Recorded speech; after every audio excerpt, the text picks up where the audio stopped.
Everybody ready? Okay. Everybody ready? Okay. Good afternoon, ladies and gentlemen. I'd like to call to order this City Commission meeting for Tuesday, August the 9th. Welcome, everyone. If you would you please stand and join me in an invocation prayer and pledge of allegiance to the flag.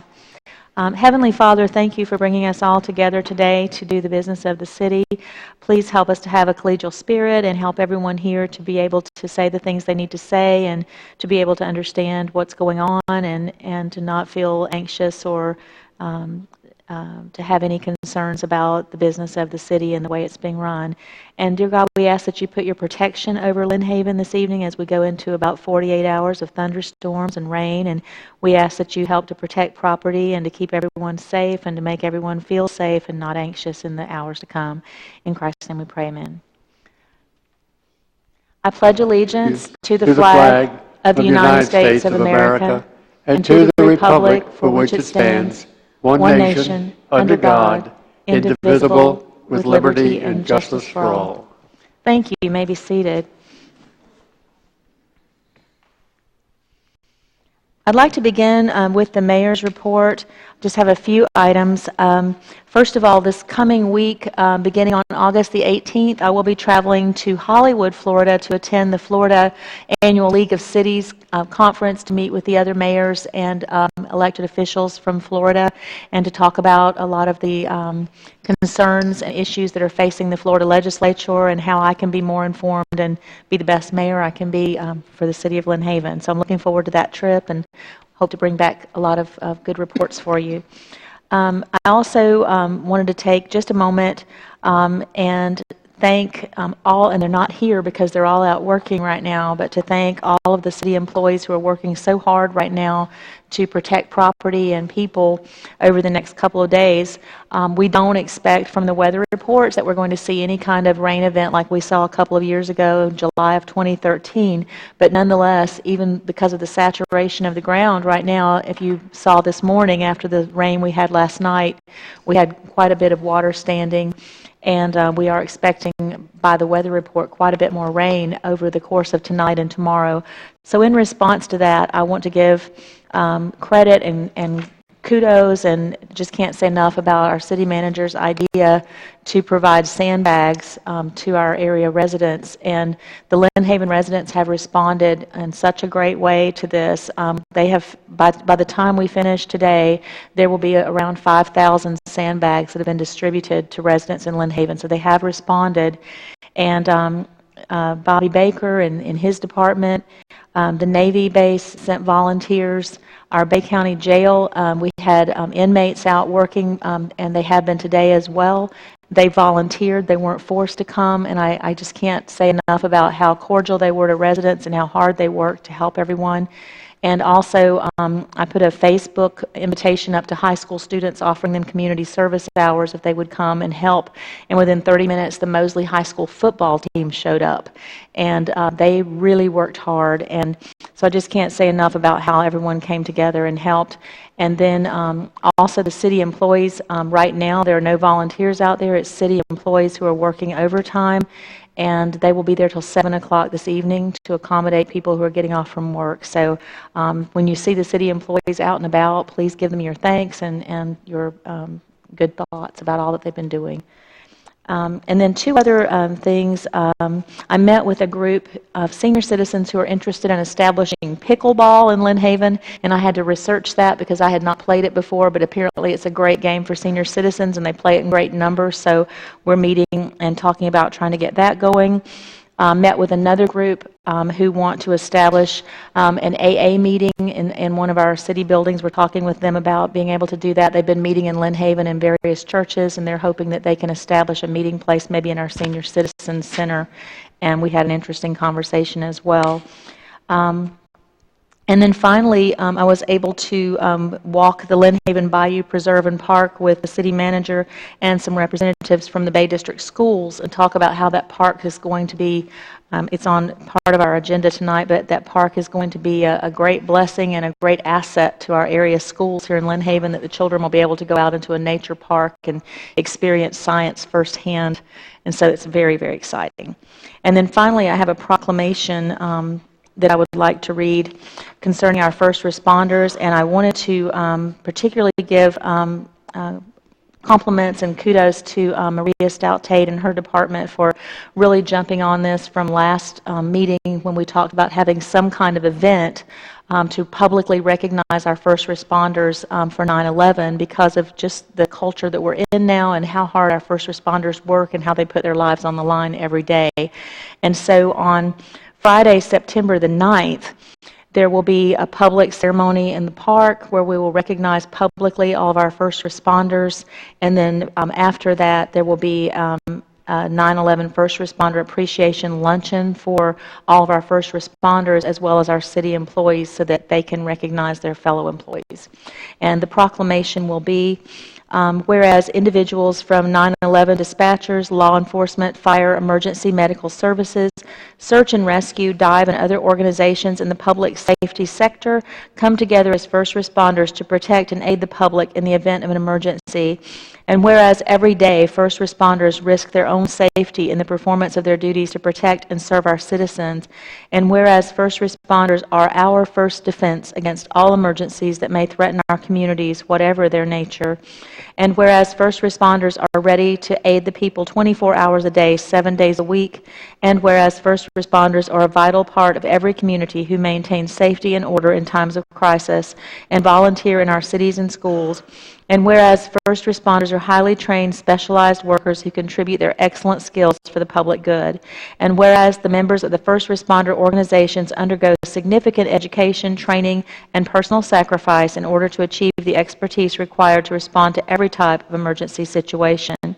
Now, therefore, I, Margot Deal Anderson, Mayor of the City of Lynn Haven, Florida, do hereby proclaim September 9th, 2016 as First Responder Appreciation Day in Lynn Haven, and in witness whereof I have hereunto set my hand and caused the official seal of the City of Lynn Haven, Florida to be affixed this 9th day of August, 2016. And if you would, since we do have some first responders and military personnel who are in the audience, would you just join me in a round of applause for all that they do for us?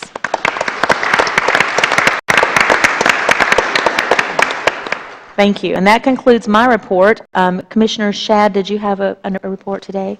I'd like to follow up on the comments that you made about the people that pitched in and helped on the sagging.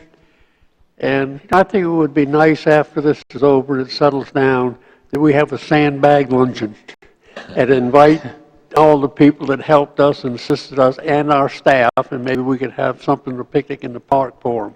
That sounds great. That's all I have. Thank you. Commissioner Ashbrook? You don't want to make that a brown bag luncheon? Nope, sandbag. Sandbag luncheon.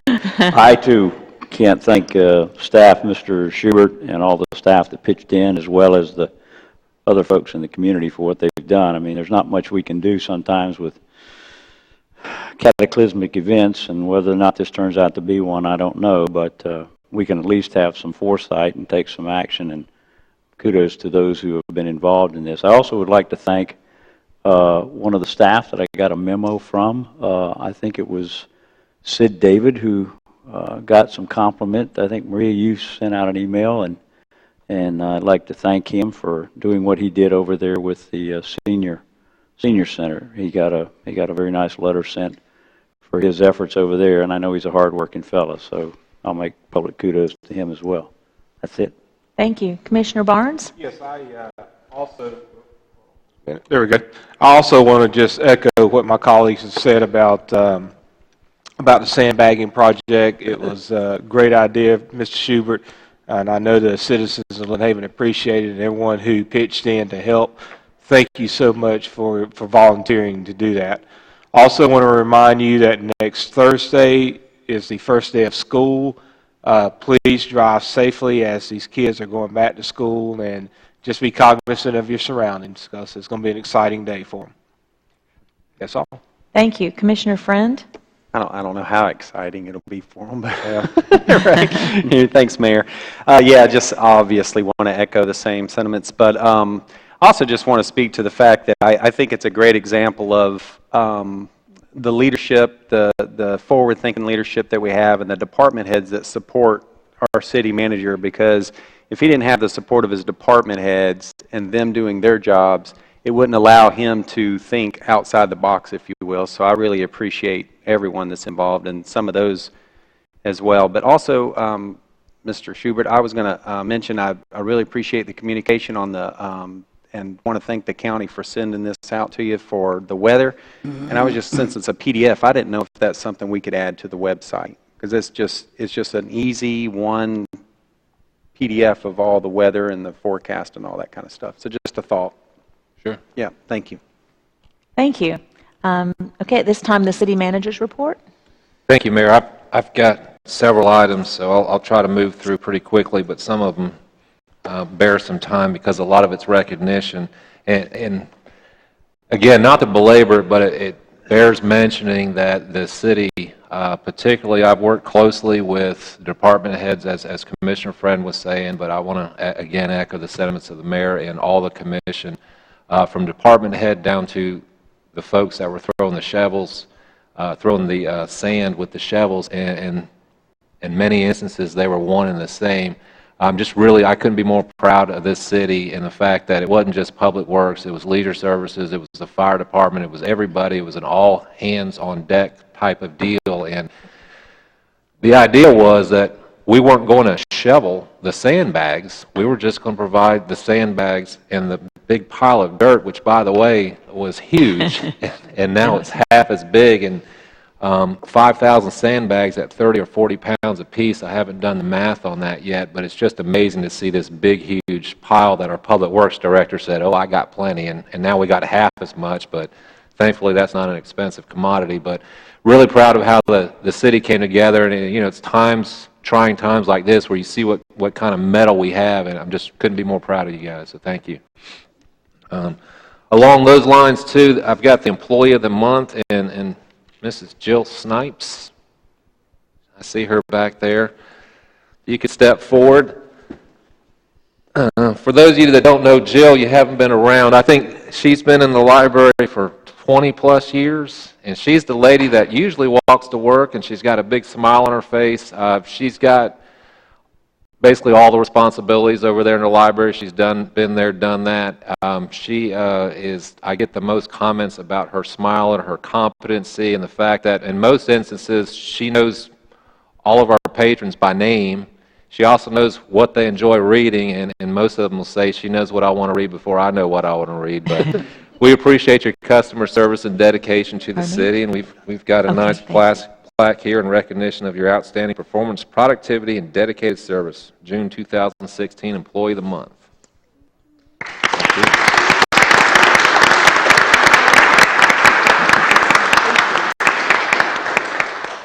And I also have the Supervisor of the Quarter, Mr. Officer Blaylock. Is he? There he is. These are the supposedly surprises, but again, most of you know Officer Blaylock, and I took my notes because he's got quite a lot of accomplishments here, but he started with the department in August of 2007, serving Lynn Haven as a patrol officer before being promoted to sergeant. He was assigned to the Community and Neighborhood Services Division and has been instrumental in building a good working relationship with area school administrators and apartment complex managers. Brian was recently promoted to the rank of lieutenant, now supervises the daily operations of the patrol division and the CANS unit. Brian is a dedicated and caring employee and was recently featured on WMBB Channel 13 segment of Honor the Badge.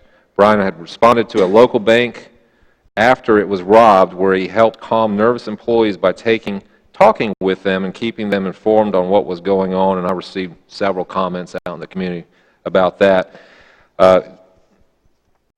Officer Blaylock is obviously worthy of this. Supervisor of the Quarter, and most of you know Miss Caitlin Anglin, who's kind of following his footsteps, and we appreciate you training the officers as well, and thanks for all you do. Thank you. Appreciate it.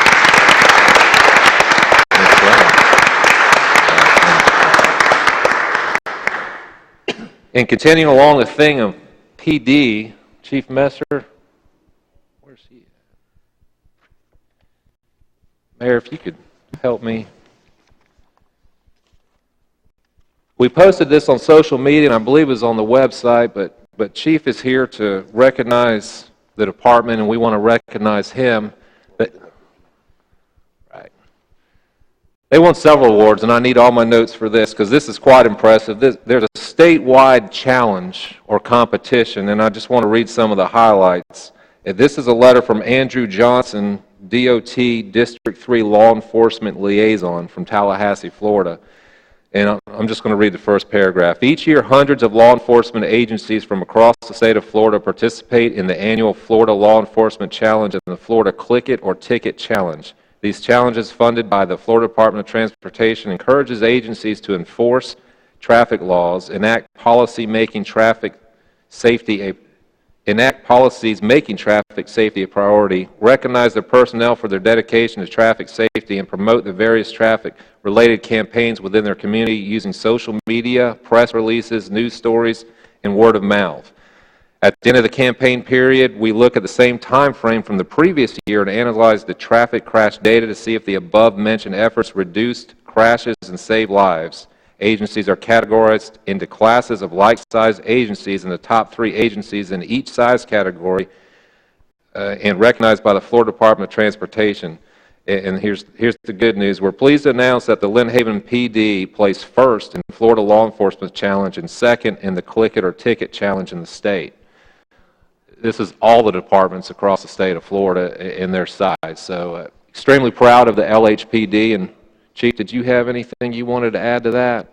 No, it's you know, the whole department strives hard to make the traffic issues go away and make the city safe. And each person from dispatch to the officers to the supervisors are all involved in this, and I'm proud of all of them, and they do a wonderful job.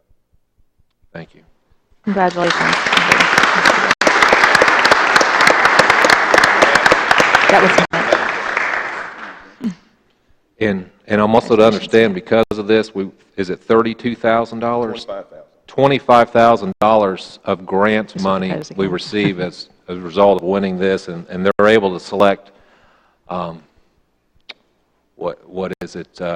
Basically, you can choose what you want from vest, right, law enforcement equipment, and other support activities. It won't come out of general fund, it'll come out of $25,000.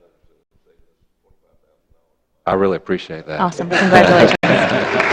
Congratulations, Mike. Congratulations. And I think, Chief, you had a young man here you wanted to recognize. Well, I'm not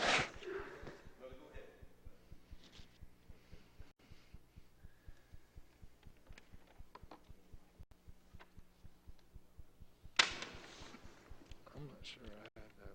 There it is. Got it. Mr. Cade. There he is. And his dad. How you doing? Thank you for coming. Did you want to say anything? Okay, Cade and his mom visited the PD because Cade, being from Texas, was upset about the Dallas police officers being hurt. Cade wanted to do something to show his concern for law enforcement officers, so he brought Powerade and cookies to the Lynn Haven Police Department. The Lynn Haven officers enjoyed the power drinks and cookies and are much appreciated to Cade for his generosity, his thoughtfulness, and his initiative. How old are you? Very impressive. We appreciate you thinking about LHPD.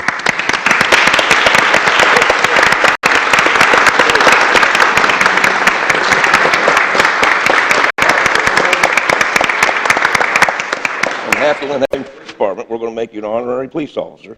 And so here's your police hat. You may have to adjust it a little bit. And here's your police shirt. Maybe a little bit, but maybe not. It says Lynn Haven Police Officer. You're very welcome. Thank you.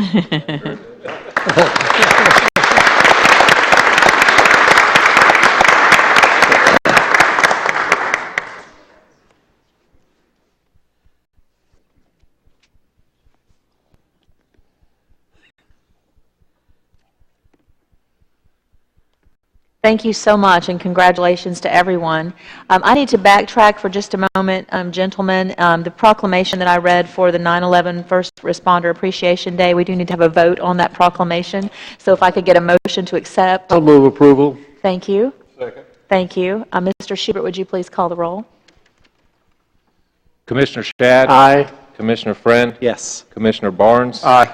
Commissioner Ashbrook? Yes. Mayor Anderson? Yes, and thank you. The proclamation is approved. And thank you again, Mrs. Tate, for all your work to get that done.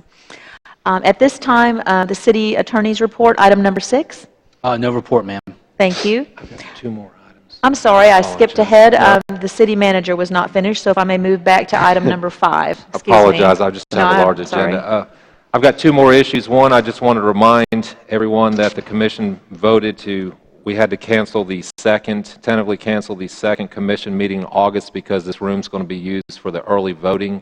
We'll take a look at the agenda in another week, and if it mandates we need to have a meeting, I'll investigate an alternate space for that, but that'll just be based on the agenda items or potential agenda items. The last item I had deals with, and we recently did an RFP for commercial trash, and while we had a good response, and I think the staff did an excellent job of following our process, I'm convinced that our process needs to be readdressed as far as our purchasing manual. It's about 22 years old, and what I would propose, and my recommendation to the commission is to reject all the bids. We had 5 or 6 bids, and instead of doing that, and I've already had a meeting with staff and the city attorney, is to rework our procedural manual, not only for this continuing service contract, but we also have another one that we're currently looking at and for all in the future. So my proposal or my recommendation is for the city attorney and staff to redo the procedural manual within the next 2 months, to extend our current vendor for commercial trash another 9 months, and once we have the commission's approval on our new procedural manual, we would move forward as the first one to go through the process again for the commercial trash. Is there a motion from the board that we would accept the city manager's recommendation? Also move. Second. So there's been a first and a second. Is there any question or discussion from the board regarding this proposal? I'd like to make the comment, there's nothing wrong. We're not rejecting it because of anything being wrong. The process itself, though, is unclear in certain areas. And because of that, it has a tendency to confuse some of the people that respond. And what we're trying to do in redoing this is to clarify everything so that there is no doubt in anybody's mind, either on our part or the vendor's part, as to what we're doing in the decision that's reached. So it's not a complicated matter, but it is something that right now could lend itself to some confusion and questions, to accept it as it is. So we're just trying to clean stuff up. Thank you. Are there any other comments or questions from the board? Are there any comments or questions from the public? And there appear to be none. Mr. Schubert, would you please call the roll? Commissioner Shad? Aye. Commissioner Friend? Yes. Commissioner Barnes? Aye. Commissioner Ashbrook? Yes. Mayor Anderson? Yes. And so the motion has passed. Do you have other items? No, thank you, Mayor. And the city attorney does not have a report, Still no correct? report, ma'am. Okay. Moving on to the consent agenda, and just for clarification, I will read each of the items under the consent agenda, ask for a motion to accept and a second. At that time, if any of the board has questions concerning any of these items, they'll have the opportunity, and then after that, the public will also have that opportunity. So the consent agenda, item 7 is the approval of the minutes from the July 26th regular meeting. Item number 8, approval of playground equipment purchase and installation. Item number 9, approval of Planning Commission member appointment, George Outlaw. Item number 10, approval of fiscal year 2016 Edward Byrne Memorial Justice Assistance countywide grant application for the purpose of Noptic units and radio earpieces for the police department. Item number 11, approval of fiscal year 2016 Edward Byrne Memorial JAG countywide projects as recommended by the Bay County Public Safety Coordinating Council. Item number 12, approving the abandonment of an existing lift station easement and accepting new easements to the city for lift station number 4. And item number 13, approval of contract for cemetery lawn care services. Is there a motion for acceptance of items 7 through 13? So moved. Second? Thank you. There's been a motion and a second. Does any member of the board have a question or would like to discuss any of the items under the consent agenda? I would like to ask, is PIP that stuff that you walk on? Okay, it's the cushiony stuff, for lack of a better, okay, thank you. I saw PIP, and I didn't know what that stood for. I presumed it was, since it said foundation, it cushions the landing area, as it were. Gotcha, thanks. And go ahead. Ma'am, I have just a clarification on item number 12, the easement exchange. Yes. I just wanted to, I spoke with the Public Works Director, and some of that is contingent upon the developer getting financing. So I just want to clarify that your approval is contingent upon that financing, and if it does go through, that we will not have to come back to the commission. The mayor is authorized to sign the easements as presented. Sure.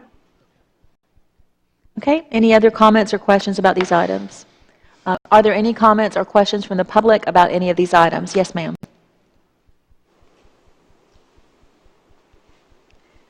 Janet Walker, 1106 Michigan Avenue, on consent agenda item number 8. Is that playground equipment for one specific park, or is it going to be spread out? My understanding is that it's the approval for the playground equipment for Porter Park, and that is the playground equipment that Mrs. Tate has been working and following very carefully the recommendations of the ADA consultant to make sure that it's accessible and usable for children with disabilities as well as other children. And the cost? And I'm not looking at the cost. Is it in the budget? It is in the budget. Yes, it was budgeted. I'll check that. And then, may I go on to another item? Absolutely. Item number 13, Yes. approval of contract for cemetery lawn care services. What's the cost of that? Is that also in the budget for me? I'll defer to Yes. staff on that question. Yes, and the idea is that we're syncing the cemetery lawn maintenance with the rest of the lawn maintenance that we also have another vendor for. That's why we're doing 1 year, so that both contracts come up at the same time to realize some economies of scale to just have one vendor to do everything in the city instead of parsing out. I'm assuming a 1-year contract? Yes. Yes. Yes, that's why we're lining it up. Typically, you'll see a multi-year with potential extensions, but we want it all to land 1 year from now so that we can rebid everything in the city, so hopefully we can get it at a better cost. Thanks. Yes.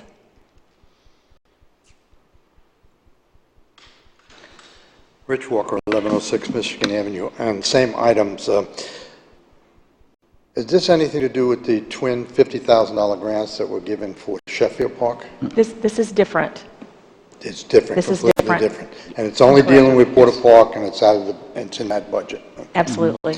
Now, the $50,000 grants, 2 of them, is that for equipment to Sheffield Park only? Those will be for playground equipment and picnic tables for Sheffield Park.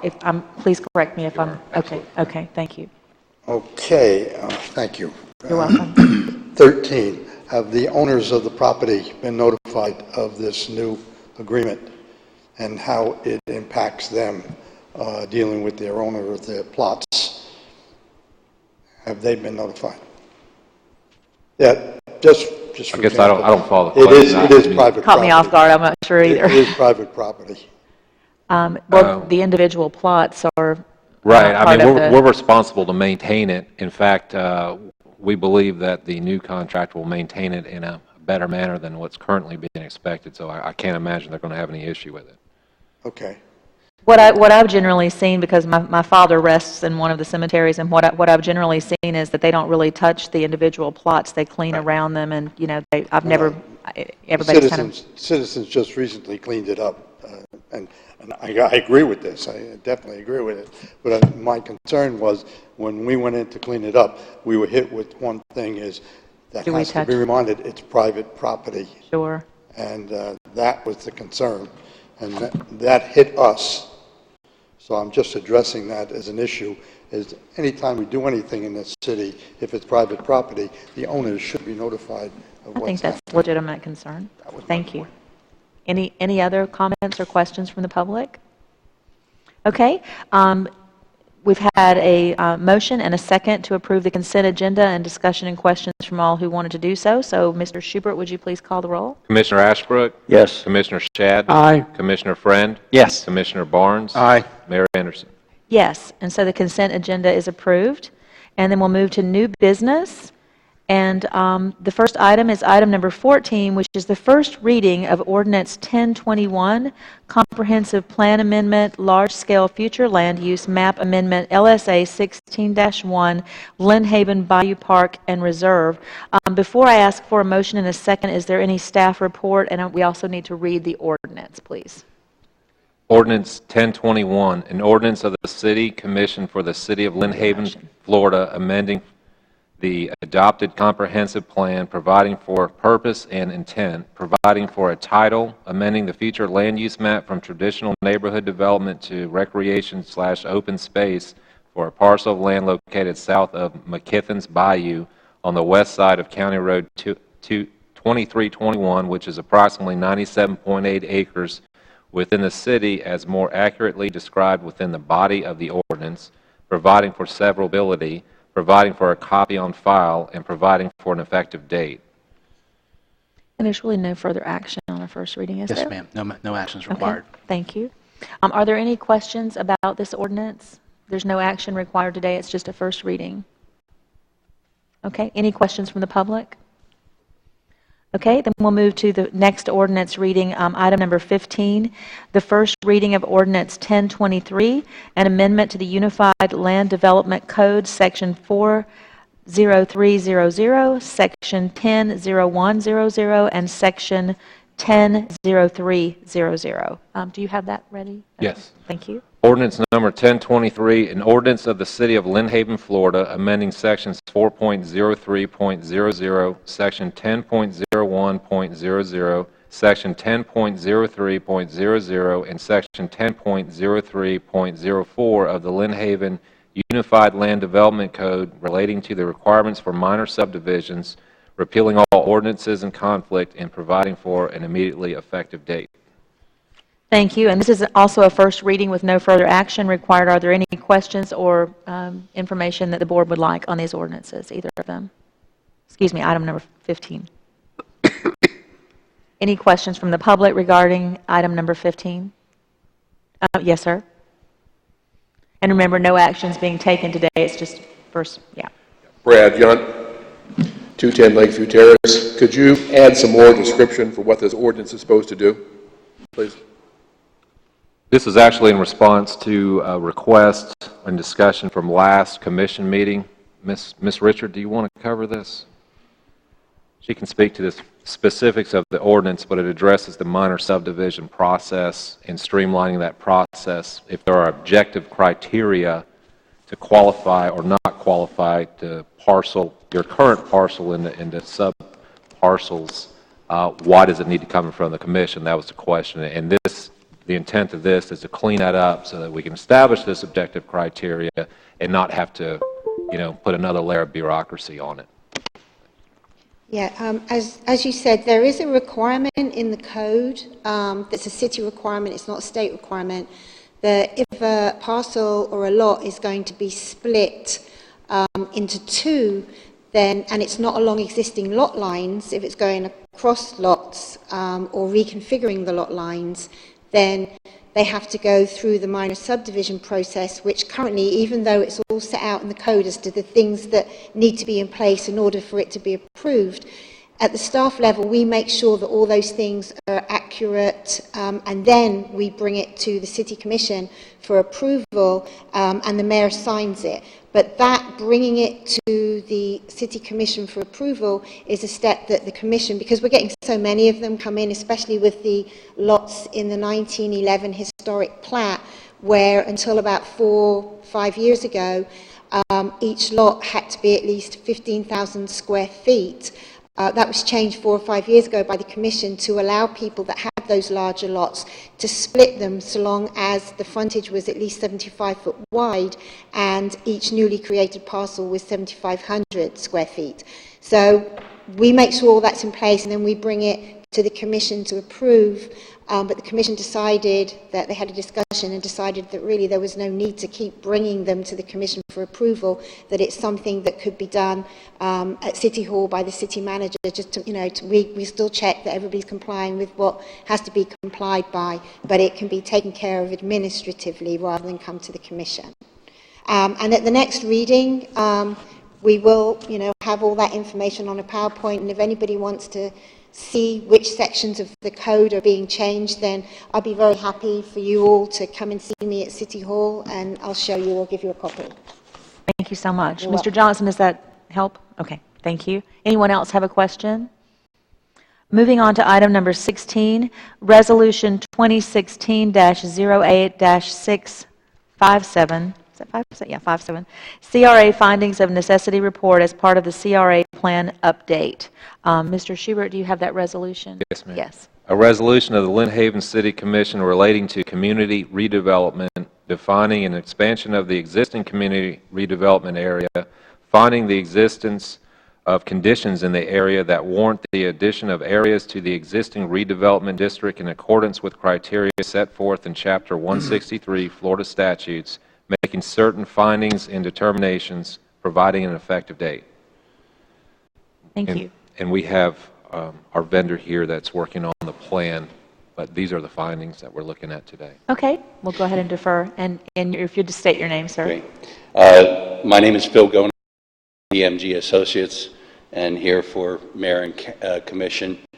You all probably remember I was here several months ago to give you a preliminary point. We have finished the work. We have submitted it to the staff for review.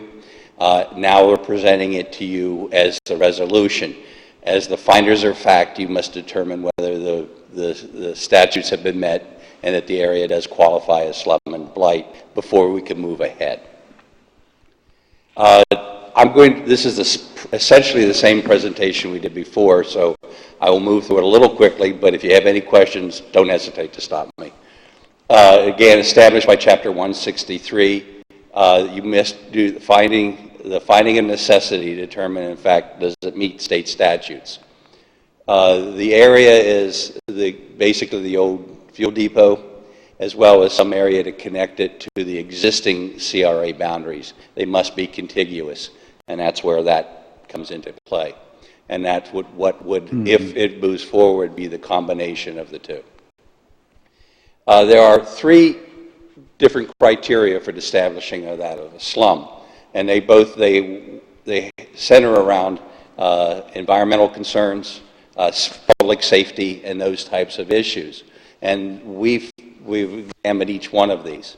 In terms of blight, you must determine that there are deteriorated structures on the property. And a structure isn't just a building. It includes roadways, drainage, sidewalks, anything is also considered a structure. And there are 14 criteria. Under state law, you must meet 2 out of the 14.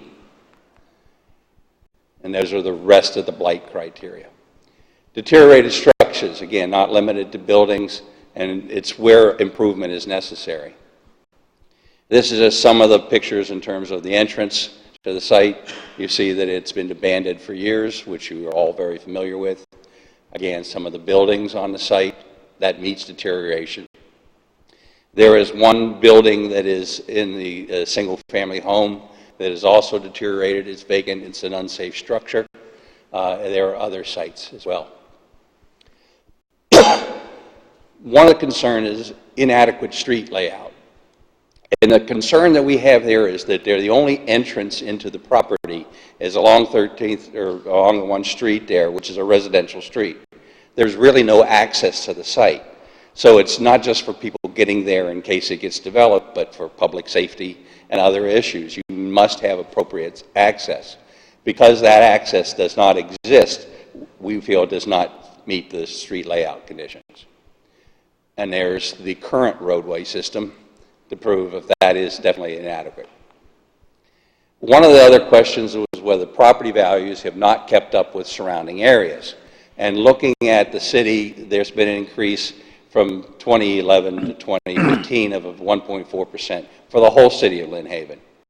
This area decreased almost 15% in that same time frame. So that means that they have not kept up in property values. There's deteriorated infrastructure in terms of roadways. There are no utilities. It's unsafe because of the severe flooding in that particular area. And the flooding zones, the most severe, are covered throughout the site.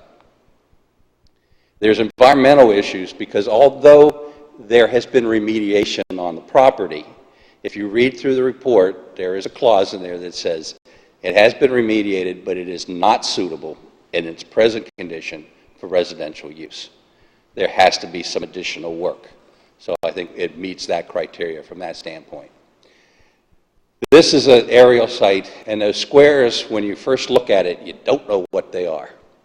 They're actually the old holding tanks, the holding facilities for tanks in case there was a spill. That was one of the water reserves for pumping in case they had a fire. Those are the structures when you look at them from ground level. If you look down at the lower one, that is a color that I've never been able to describe before of what is down in that site. And again, we think this meets environmental concerns. So our summary then is that it meets one of the 3 criteria for slum designation. It meets 5 of the 14 for blight. And under state law, then you have the privilege to move ahead as a CRA because it meets the criteria. The next steps, should you decide to agree with that and pass the resolution of the finding of necessity, that would allow us to move to doing the plan. The plan will incorporate both the existing area and the new area. And the reason is the old one was done around 2003, and a lot of it's out of date. It needs to be updated. It needs to be brought more in compliance. And we can do that, and we work both areas together to make achievements. Just to give an idea of some of the things that we're going to look at is not just planning for that new property, but we're going to add a section to look at the 390 corridor, too, which there is obviously issues in terms of that with the right-of-way taking. So that will all be included in the plan. There will be time for public input. We will have several public meetings. You will have to have public hearings on those sites. And then once the plan is approved, should you move that point, then the next step would be to amend the trust fund for the TIF assignments. That's basically what we have for you. Certainly, if there's any questions. I guess the ask would be of the commission today is if you agree to approve the resolution of the finding of necessity. Thank you. Are there any questions from the board about the presentation? What I see here before us, our attorneys reviewed it, the resolution and the report, so we're on good ground to go ahead and approve the FON. Yes, sir, as long as you agree with the findings that were made by our consultant. Okay. This is just the first step in the development Right. of the new CRA. The big next step is the development of the plan and then the adoption of the plan and the trust fund. So this is just, you can't even begin to exercise the CRA powers until you make a finding of necessity. This is step 1. Exactly. Yeah. Okay. Are there any other questions from the board? I don't have a question, but I would just like to reiterate his finding. I have walked that property several times in the past years, and if anything is worse than what his pictures are. There is also a pier there, and parts of the pier are beginning to deteriorate too. So there is a lot of problems in there. A lot of people don't realize there are several buildings still on that site, and they've been abandoned for a number of years. So that documentation is very good. Thank you. Thank you. Make a comment, Sure, absolutely. I just wanted to, as the city attorney stated, this is just on the finding today. We've had some ongoing dialogue with the county as of yesterday, and they certainly are going to be participating in the feedback process on the plan, which is in the further steps. Just want to Okay. Thank you, mention sir. that. Is there a motion for acceptance of the resolution? So moved. I'll second. So there's a motion and a second. Is there any further question or discussion from the board about the resolution? Any question or discussion from the public concerning this resolution? Mr. Walker? Rich Walker, 1106 Michigan Avenue. I enjoy you qualifying the fact that you're just dealing with the resolution, because this is a CRA matter and should go through the CRA board and be brought up through the chain of command. But just one point here, the findings, if you read this very closely, and I have, and I've followed this every inch of the way, this does not include the 40 acres that the Congress of the United States has declared belongs to the FSU. That property is not there. It also does not include the federal property, which is the water ditch that goes along and is the waterway that goes underneath and through to Sally Mae. It doesn't include that. So you've got different identities that are involved here. The main point I'm going to make and continue to make, and I've made this before, nothing wrong with having a CRA area. Let me phrase this correctly, the spin that's put on this by a company that you hired to do this doesn't equate with what that property is. There are no buildings on there. There are no burned areas. There are no areas that don't have ventilation because it's wide open. It's United States government federal property. It's been that way for 70 years. Of course you're not going to get any tax increment, any raise in that. There's no way you can get it. It is polluted and condemned, has been. In the contract that is written, the United States Air Force is stating they have no knowledge and care less. They're selling the property to the city of Lynn Haven as is. If anything happens in the future, the city of Lynn Haven is going to be an owner of that and be responsible for it. Disease or anything like that can occur. I strongly, in discussions with the owners, possible owners of the property, recommend that yes, it could be a CRA. This has been tried before on a 950 acres, and that failed. We don't have to bail out people like that over and over again. It should be a CRA on its own, and not taking from the CRA that's been in establishment for 15 years and going to take money from that CRA to get that CRA going. That, I believe, strongly should be considered in this proposal. Nothing wrong with CRA. We're there to help. That's what it's there for. But let it be its own CRA. Stand on its own.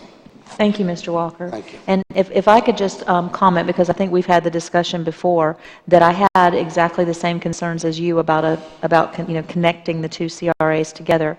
But at this point, my thoughts about it, and as they were before, as I discussed with you, is, and I just want to share, first of all, my vote and my understanding is that Lynn Haven is only a seated partner at the table. We have no interest in Lynn Haven owning that property outright. We are interested in selling it to a developer. And so a developer has to be present at the table for me to be in agreement. Lynn Haven is not, that's, and the other commissioners can speak to that, but that's my thoughts. And the other thoughts are, we now have a CRA advisory board made up of those people who live in the present CRA. So if it does become, I see it more as a win-win, because nothing can be spent without that CRA advisory board having input on how it's going to be spent. And the benefit would be that once that property, if it should come to pass, is with a developer and those tax revenues are on our books, then the old CRA stands to benefit just as much as it would stand to not, for it to go the other way. Because I do understand your concerns, and I'm just expressing mine, and we can certainly disagree, and others may have their, thoughts as well. But I was at first very apprehensive about it, but knowing that Lynn Haven has no interest in owning that on our own, acquiring that property, it would just be at the table as part of a real estate transaction to a developer. And then those tax revenues are going to come back to help us in Lynn Haven. And so I see it as a win-win. Those are just my thoughts to share with you. Anybody else have comments? Yes, sir. Bob Schultz, 509 Pennsylvania Avenue. I just have a question on one of the presentation that the gentleman made. He said, per, I don't know the exact words, but per the CRA Planning Board and the City Commission. Now we know who the City Commission is. Who is this? Who is on the CRA board? I'm not sure I understood the question. The CRA board is the City Commission. The CRA Advisory Board is made up of citizens. No. I'm One not of the understanding. presentations that he had, one of the points said, if it would pass a CRA board and the City Commission. We know who the City Commission is. Who's the CRA board? It's one and the same. I mean, we can bring the bullet back up, but as the mayor said, the CRA board and the commission are one and the same. There's been a recent CRA advisory board made up of citizens that bubble up or develop the plan in conjunction with the CRA director. Okay, I misunderstood. So you're saying it was the advisory board, not the, okay, I understand. Thank you. Can I just respond to Sure, a couple of the others? sure. And I agree with everything the mayor said as well. But the real estate values, I think, in that presentation are not just the Field Depot property. It's the impact that the blight of the Field Depot has on adjacent properties has to be taken in consideration too. I just wanted to also emphasize the United States Air Force, while it may be underfunded or there may be time issues, they are ultimately still responsible for any contamination on that property and have in fact are discussing putting aside an escrow should something be dug up. But the main issue over the last 15 years of why this property hasn't closed has been environmental. And you've seen the FONSI and you've seen some of these other documents to no further action. That's all I had. Okay. Oh, just one more thing, and I mentioned it last time, the accounting as far as having 2 CRAs or 1 CRA is relatively simple. So what it does, as the mayor was explaining, it gives you the flexibility to go both ways. So I mean, including this as 1 CRA, we could pull that, or the commission at their discretion could use that wherever they wanted on whatever they wanted. So, and you, as a citizen, if you have concerns, you can certainly track the A plus the B, and if the A is the Field Depot part of it, you can see how much money is being spent where. So that option is still out there. It just gives the commission more flexibility, and also the CRA Advisory Board. Thank you. Just a quick comment. Absolutely. Yes. I'll have to ask you to come to the podium again, though. Yeah, Thank you. You're exactly right. I have no problem with that. And we did that. The citizens came here and they said, please do not put in a $6 million road and make us pay for it. And they shut it down because we did address that issue. And that was exactly it. And that's what we're getting at here. I understand the county is going to give you money right away. Understand this little portion. We started the CRA here in 2002, 2003. We were promised. We couldn't do anything for 10 years until we amounted $1 million. We amounted that $1 million, and along that line, we were told we couldn't do anything until we got enough money to live off the principal and do projects. We finally got there. Now you're telling us this new CRA or addition is going to bring in money. How come we didn't get it in the first CRA that way? I didn't believe it then, and I don't believe it now. You're not going to get that money coming in right away. It's not going to happen. It didn't happen with us from 2002 to 2015. If I may respectfully disagree, though, in 2002, the CRA was newly established, and if the fuel depot becomes part of the old CRA, then you're already established and you don't have that period of time. That's my understanding. Yeah, that's your understanding, but my understanding Is and different. following is completely different. We didn't get that. We already had an established community with high values, taxable. The TIF was given to us. We were promised that we would get things done in 10 years. To this day, we don't have anything done, really. We didn't get it. Now you're saying that we're going to get a piece of property which is 145 acres, has nothing on it, the value is nothing. We're going to be able to get money from that right away? Contingent upon a developer purchasing it, not the city. Yeah. Well, That's where I get... you know, another way to look at it too, Mr. Walker, is do you think you'd be more successful lobbying your fellow citizens on the CRA advisory board in your city commission here in what's the best purpose of spending those funds? Because once that property transacts, you'll have a minimum of $2.5 million on the tax roll. Or would you rather not see it in a CRA and go lobby the county commission to use part of their general fund, which we would never see in the city, to pull out of their general fund for projects you think are important in Lynn Haven? So, I mean, you know, you might want to look at the success rate of both strategies there, if you know what I'm saying. My only point is this. We have an established CRA, it's working, it's getting somewhere, and then you're going to add something to it that has no value at the time, and we had to start slowly and build up. They should start slowly and build up from their own and take care of their own.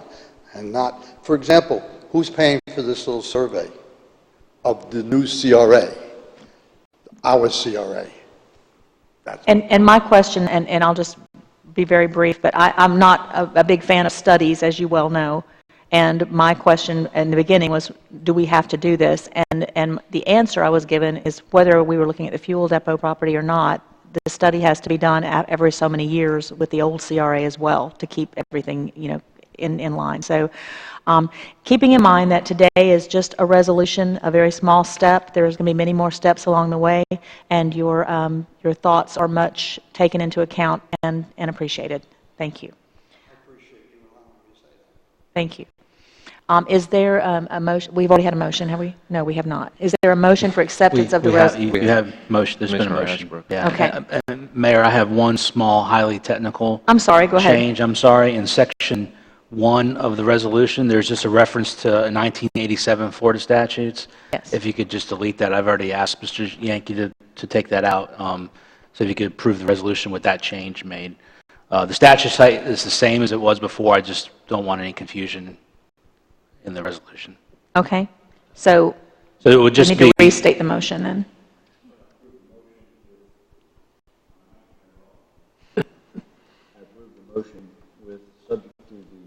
Stipulation that the attorney has made, that modification be part of the motion. I'll second. Thank you. The motion's been made and seconded. Is there any further discussion from the board? Okay. Mr. Schubert, would you please call the roll? Commissioner Ashbrook? Yes. Commissioner Shad? Aye. Commissioner Friend? Yes. Commissioner Barnes? Aye. Mayor Anderson? Yes. And the resolution is passed. At this point, we're at item number 17, which is the discussion and possible action regarding approval of a cost recovery and reimbursement agreement with D&H Properties. Is there a motion and a second before we have discussion? I'll move approval. I'll second. Are there questions or concerns from the board? Would anyone like to hear a staff report regarding this? Okay. Any questions or concerns from the public on item 17? Yes, Mr. Walker. This is the item I had on my list only. In the last meeting, in the minutes, I mentioned the fact that the area here, the CRA area, or the old department of Lynn Haven, was being, I used a bad word, but is being neglected. And it dealt with the reuse water. My comments were that this is the only area in the city of Lynn Haven that doesn't have reuse water. The new developments get it, and years ago we got it for free. The water was given to the people for free. I long have been an advocate of getting reuse water into the old town. And at that time, the city engineer stood up and said it was cost prohibitive. In the same meeting, you will notice in above that minutes note, there is a reference to Panhandle Engineering putting in for a grant to upgrade the reuse with a new tank and new pumps. The same reason that was given to me, we couldn't get it here in the old area. That was one section.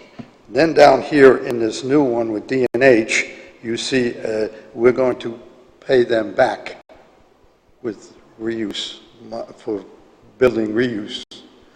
And again, my point is this. If the engineers are floating not a loan, but a grant for upgrading our reuse water and pumps, and the reason we don't get it in this area is tanks and pumps, be advised that reuse water is on 77 right down the road. Reuse water is pumped from here up to the park, up to the 950 acres, to everybody else except down the street. It seems funny that we're going for a grant to get new pumps and new tanks. For who? And we're going to pay back D&H for their installation of the reuse. All three of them didn't add up to me. And I wonder, are we spinning around the issue and forgetting this old area? These people are on fixed incomes. They have to pay double the price to water their lawns, if they get a chance to water their lawns.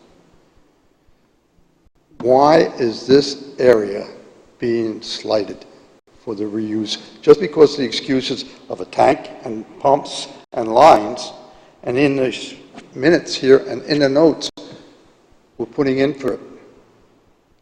Where is that new tank going to go? Where are the new pipes going to go? Why aren't they coming down here? That was my concern. Thank you. I believe we had an explanation similar to what you're asking at the last commission meeting. I don't know if the engineer is not present, is he? He's in the back. I'm sorry, Chris, I didn't see you back there. Did you want to respond, or? Okay, it's pretty much the same response from the last meeting, Mr. Walker. So, okay. Mayor, if I could, though, just this $400,000 here, and by the way, this was a development agreement from 2008, but this is for sanitary sewer force main and water main, and this is just the upsizing. They have to, all the new developments have it, and it could appear to be a prejudice, but all the new developments have it because we require them to have it, and we make them put it in at their expense. So that's why all the new developments have it. And Mr. Panhandle Engineering, Mr. Forehand explained that in the engineering, they're going to be looking at other areas and doing a hydrostatic, is that the word?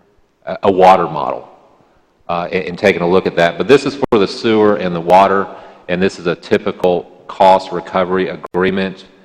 We had them upsize the pipes while the ground's open. It's much cheaper for the city to provide services to adjacent properties to tag on with them while they're paying the bulk of the cost, and it's easier for us to pay them back incrementally as they provide development out on the property. So your point's well taken. I'm not sure it's relevant to this, but you know, I just hold on to those ideas as that engineering comes in, I'd say, in the next several months.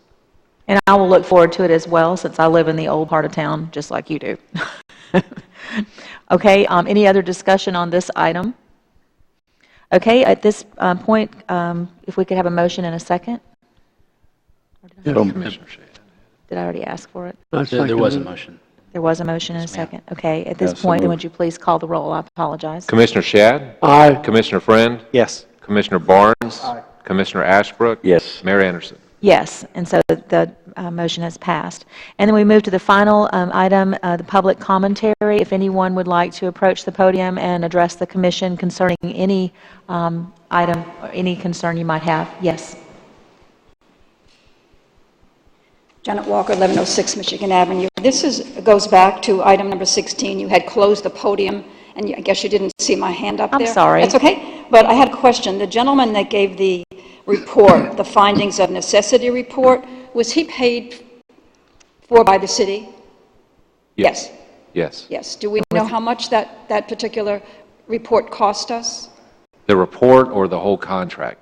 The whole, you know, his time and whatever you That was, signed it was a an check. RFP. Ben, do you have those numbers?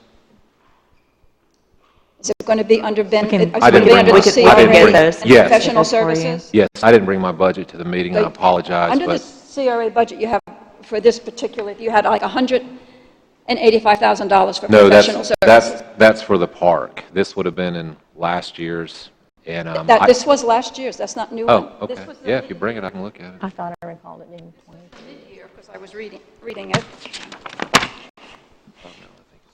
Mid-year FY 15-16, you have $181,000 for professional services other. Are you saying that this gentleman's costs are in that figure? No. No. Ben's No, saying yes. some of those are for engineering and/or architectural, my recollection, for Architectural? shared Sheffield Park. Ben, do you know the approximate, I mean, I can email it to you. Do you know the approximate value?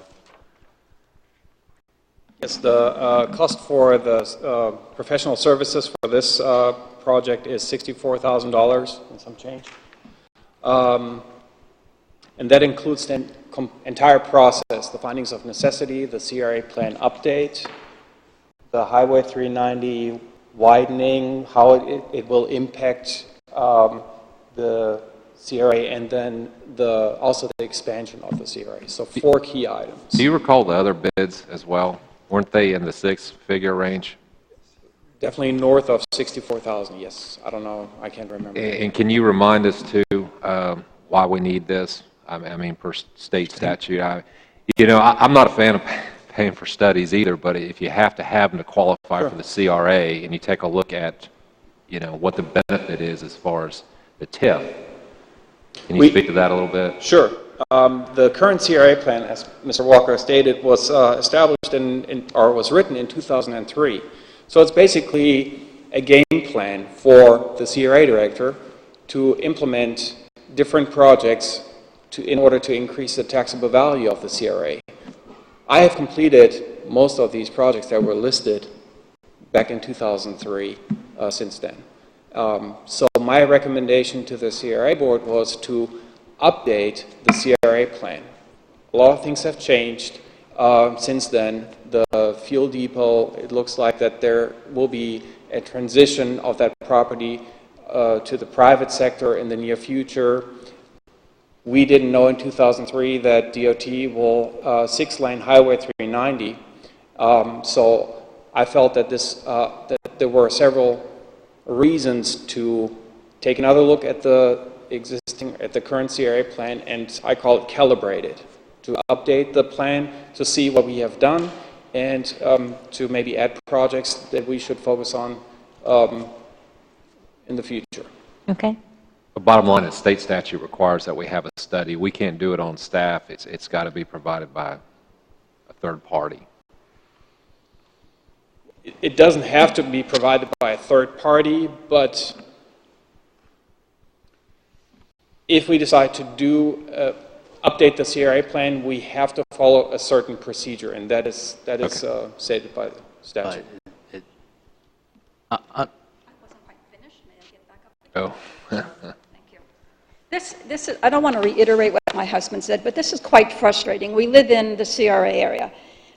Of the budget, this fiscal year 15-16, $250,000 was put for sidewalks. Wonderful.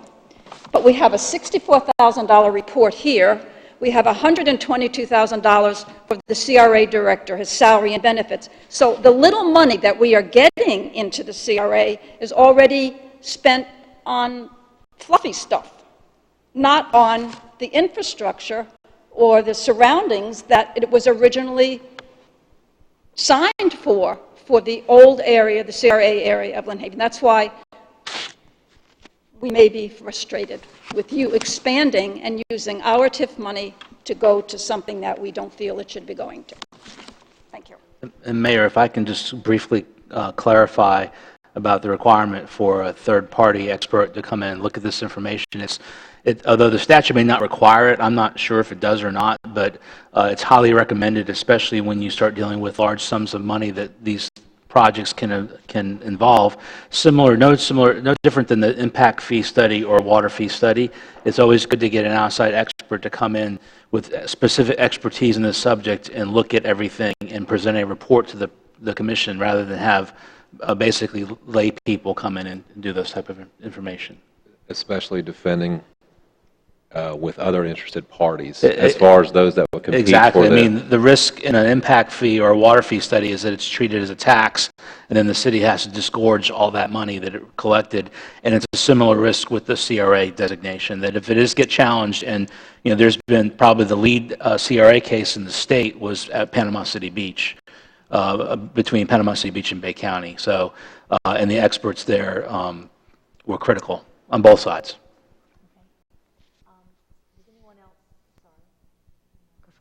Does anyone else have anything that you would like to discuss? It can be on any topic before we adjourn the meeting. And I would just like to comment to the Walkers. I appreciate your bringing your comments to the board, and my concern about the amount spent on studies is there, and your comments, I'm sure, were heard by everybody here. And I think it's something that we need to continue to look at and to evaluate and to make decisions about, so that we don't spend valuable tax dollars on things that we don't need. So your voices were heard and your frustration was heard. So, anyone else have a comment or anything for the good of the cause?